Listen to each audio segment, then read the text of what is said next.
guys, welcome along. This is Rival Kingdoms. You're watching mickus, and today we have the event, which is a survival mode event. Now, if you want to know exactly what happens in the survival mode, I'll put a link into the video at the end of the video for my last time survival mode. So it'll be a link to the last time they released survival mode, and it will give you a kind of an idea of how survival mode works. So let's start off with all the information, for example, the prizes, when does it start, and how to get points as well. And then we can move on from that.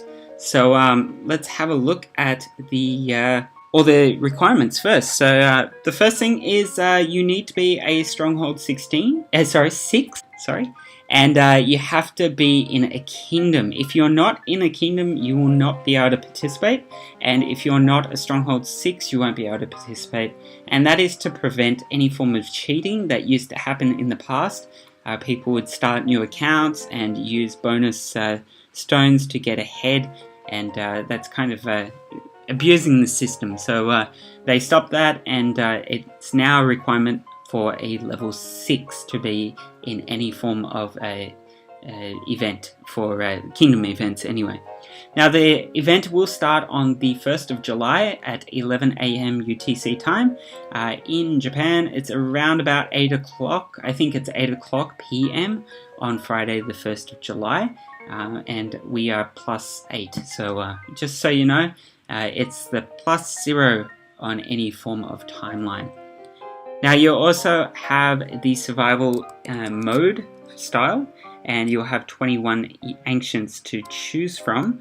So looking at the points, we have 50 points, it will give you 500,000 gold. At 100 points, you'll receive 5,000 pure primus. At 200 points, you'll receive 1 million gold. At 400 points, you'll receive 10 crystals. At 600 points, you'll receive 100 rings. At 800 points, you'll receive 3 million gold, which will go into your inventory. At 1,000 points, you will receive 300 rings.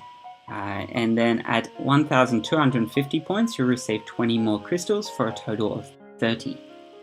Moving on, at 1,500 points, you'll receive 600 rings for a total of 1,000. And at 1,700 points, you'll receive a bronze statue chest. And the final prize will be a mithril at 2,000 points.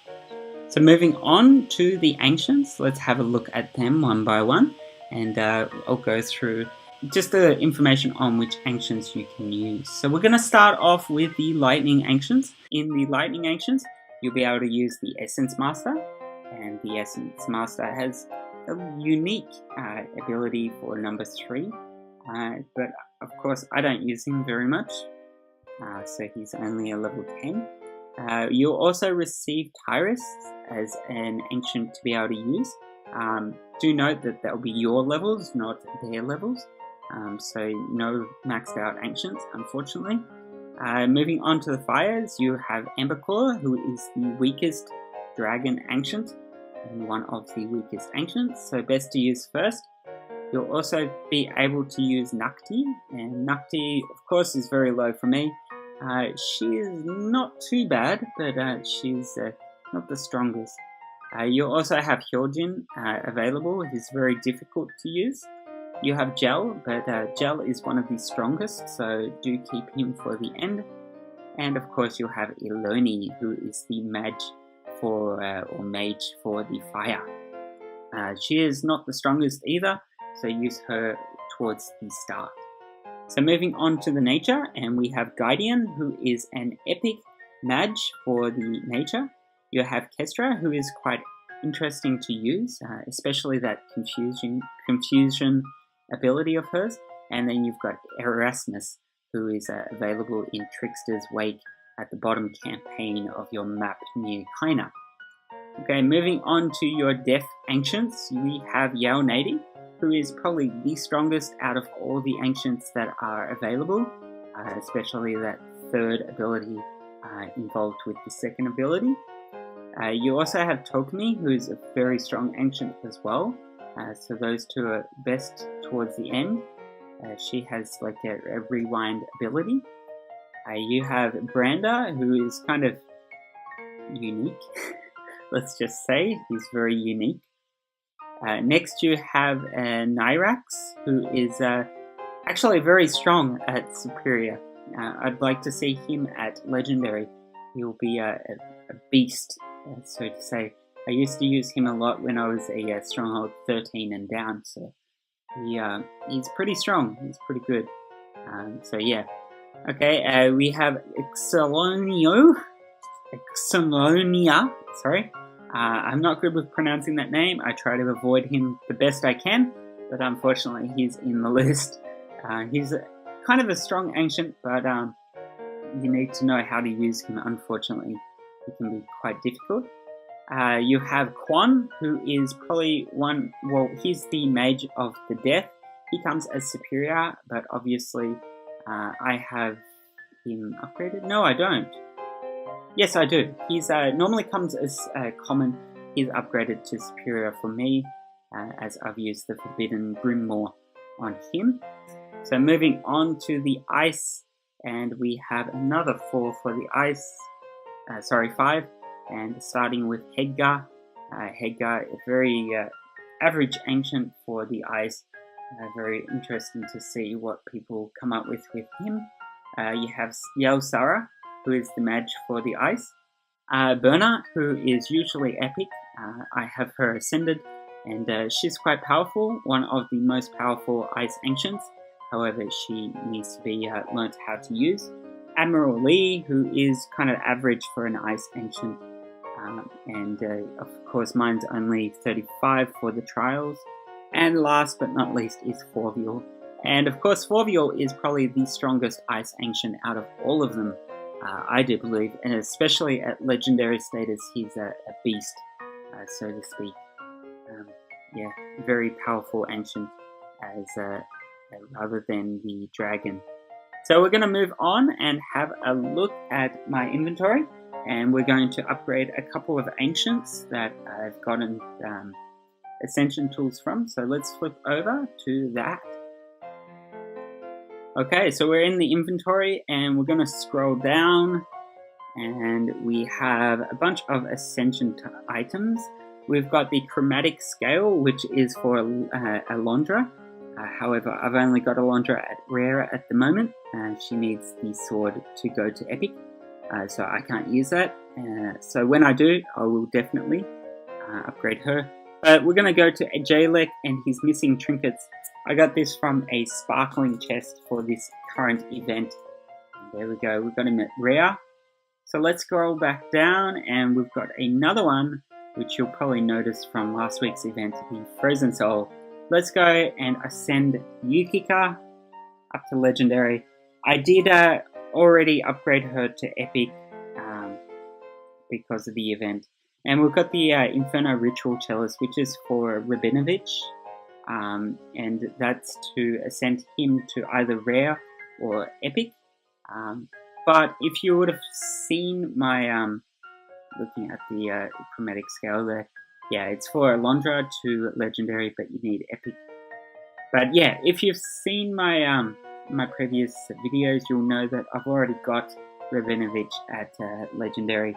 So when you click on Used, of course, I've already got him at Legendary.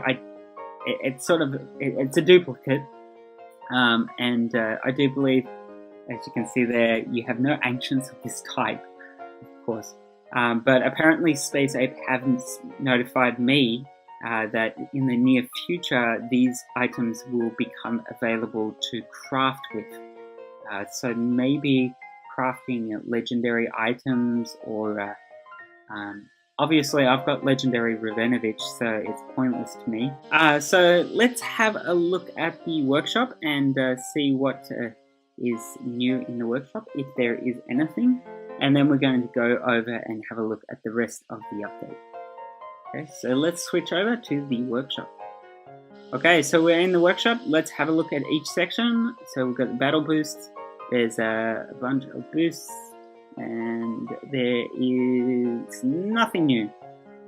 So let's go back. Mithril. So I'm currently upgrading or crafting a Mithril, but nothing new there. Unique recipes. We've got King Darkforge's chest.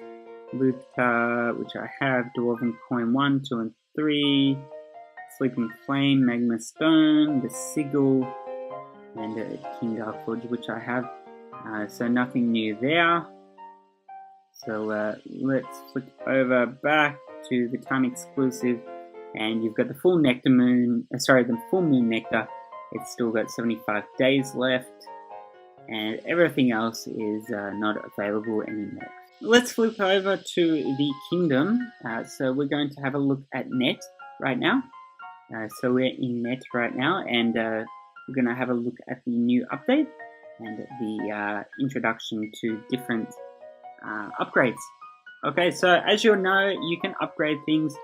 Yes, you can upgrade your watchtower. So the watchtower can be upgraded to give your sentinels an extra 35% health bonus. Now everyone else in the kingdom who isn't a sentinel will get 3.5 of a bonus. The second one is the tavern, and if we go down, you can now craft it or upgrade it to level 4, and you'll be able to get your raiders for 30% more gold, and you'll get some more kingdom fame. So let's just upgrade there and go over to the mint. Now the mint, we can upgrade that first, and as you can see, it doesn't cost much to upgrade, much cheaper than the last one, I must say. What was it, 2 million or something each time? It's ridiculous. And yeah, your lords and your kings will receive 15% gold bonus, upgraded from 12%. So that's pretty cool for them, and it will definitely be very helpful for them. But anyway, I'm going to leave you there. I'll leave you with a live raid. Thanks for watching. If you haven't hit the subscribe button, hit the like button, comment down below, share with your friends. Let me know your thoughts down in the comments down below. If you want to see another video, the Yukika video from last week, the previous video button, and of course if you want to see the last time survival mode, just hit on that related featured video next to buy. But until next time, wherever you are in the world, thanks for watching guys, have a great day.